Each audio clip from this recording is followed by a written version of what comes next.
Common admission પોર્ટલનું registration કરવા માટે સૌથી પહેલાં આપણે ક્રોમ બ્રાઉઝરની અંદર આવી જશું. અહીંયા આપણે લખીશું જીકાસ, એટલે એની ઓફિશિયલી વેબસાઇટ છે, ખુલી જશે. આ રજિસ્ટ્રેશન તમે તમારા મોબાઈલની અંદર જ કરી શકો છો. વેબસાઇટ છે gcas.guj.gov.edu.in. બરાબર, એના પર ક્લિક કરી દઈશું. અહીંયા તમે જો ઓલરેડી રજિસ્ટ્રેશન કરેલું હશે તો યુઝરનેમ અને પાસવર્ડ નાખીને તમે સાઇન ઇન કરી શકો છો. જો રજિસ્ટ્રેશન નથી કર્યું તો એપ્લાય નાવનું જે ઓપ્શન આપેલું છે અહીંયા, એના પર આપણે ક્લિક કરી દઈશું. એપ્લાય નાવના ઓપ્શનની અંદર તમારે અહીંયા તમારે કોર્સનો પ્રકાર સિલેક્ટ કરવાનો રહેશે, જેની અંદર તમે જો બેચલર કોર્સ કરવા માગો છો તો અંડર ગ્રેજ્યુએશન પર ક્લિક કરીશું. જો તમે માસ્ટર્સ કરવા માગો છો તો પોસ્ટ ગ્રેજ્યુએટ પર ક્લિક કરીશું.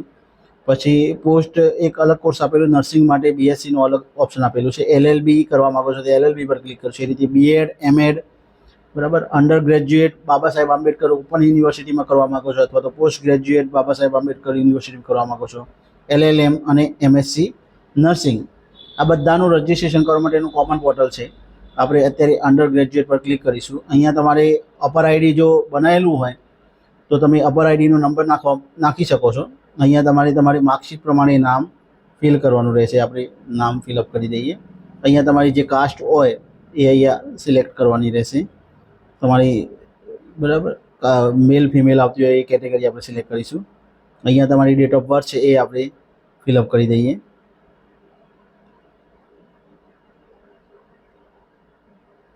અહીંયા આપણે કેપ્ચા પર ક્લિક કરી દઈશું. અહીંયા આપણું જે ઈમેલ આઈડી છે એ બરાબર એ કમ્પ્લીટ આપવાનું રહેશે, કારણ કે મેલની અંદર ઓટીપી આવશે ને મોબાઈલની અંદર પણ ઓટીપી આવશે. અહીંયા આપણે આપણું ઈમેલ આઈડી ફિલઅપ કરી દઈએ છીએ. અહીંયા તમારો જે મોબાઈલ નંબર આપવાનો છે અહીંયા ફિલઅપ કરી દઈશું આપણે.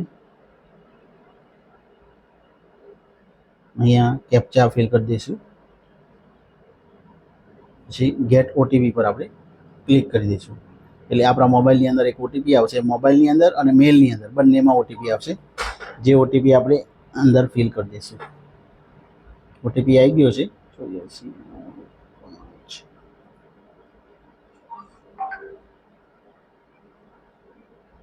અહીંયા મેલની અંદર જે ઓટીપી આવે એ આપણે ફિલ કરી દઈશું. 5816.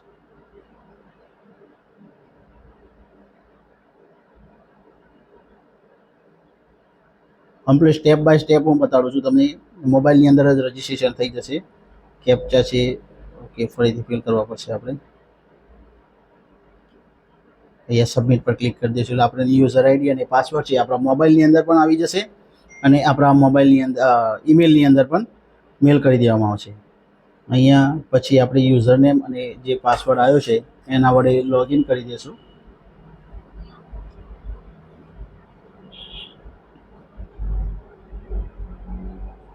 આ તમારું જ્યાં સુધી એડમિશન પ્રોસેસ પૂરું ન થાય ત્યાં સુધી આ તમારું યુઝરનેમ અને પાસવર્ડ સાચવવાનું રહેશે. ચલો, યુઝરનેમ આપણે ફિલ કરી રહ્યા છે. બિલકુલ સ્ટેપ બાય સ્ટેપ તમને હું પ્રોસેસ બતાડું છું, જેના વડે તમને કોઈ તકલીફ નહીં પડે. તમે લોગિન બે રીતે કરી શકો છો. પાસવર્ડથી કરી શકો છો અથવા તો તમે ઓટીપી પર ક્લિક કરશો તો તમારા મોબાઈલની અંદર એક ઓટીપી આવશે. આપણે પાસવર્ડનો જ ઓપ્શન સિલેક્ટ કરીએ છીએ. અહીંયા આપણે જે શરૂઆતમાં અંડર ગ્રેજ્યુએટ માટે ઓપ્શન સિલેક્ટ કર્યું હતું એ સિલેક્ટ કરી લઈશું. અહીંયા પાસવર્ડ આપણે ફિલઅપ કરી દઈશું.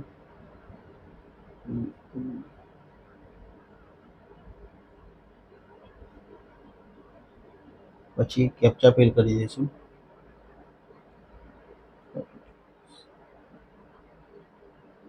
સાઇન ઇન પર ક્લિક કરશું. બરાબર, ઘણીવાર સ્ક્રીન તમને પૂરી ન દેખાડે તો અહીંયા આપણે કોમ્પ્યુટર આપણે ડેસ્કટોપ સાઇટ પર ક્લિક કરી દઈશું એટલે આપણી સાઇટ છે આખી ખુલી જશે. જો સાઇટનું ક્લિક કરીએ એટલે બરાબર છે.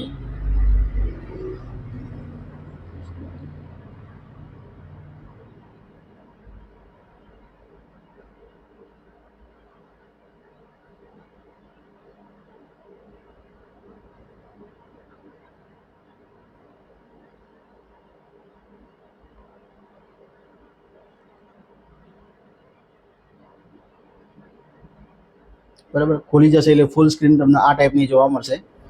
અહીંયા તમે તમારી ડિટેલ્સ છે ફિલઅપ કરી છે ચેક કરી લેવાની. બરાબર, અહીંયા આપણી ફૂલ ડિટેલ્સ બતાવે છે, મેલ આઈડી, મોબાઈલ નંબર. હવે આગળની જે પ્રોસેસ છે પેમેન્ટ માટે, પ્રોફાઇલ માટે, પછી એકેડેમિક એટલે આપણું જે 12માનું રિઝલ્ટ આવશે, બરાબર, તો એ પ્રમાણે એની ડિટેલ્સ અહીંયા ફિલ કરવાની આવશે. પછી તમારી કોલેજની ચોઇસ ફિલિંગ કરવાની આવશે અને પછી ફોર્મ આપણું સબમિટ કરવાનું રહેશે. તો આ રીતની સંપૂર્ણ પ્રોસેસ છે. અત્યારે 12માનું રિઝલ્ટ આવી ગયું છે આમ તો, પણ પ્રોસેસ હજી ચાલુ થઈ નથી. ચાલુ થશે એટલે આગળની પ્રોસેસ પણ આપણે ઓનલાઈનનો વિડીયો એનો અપલોડ કરી દઈશું.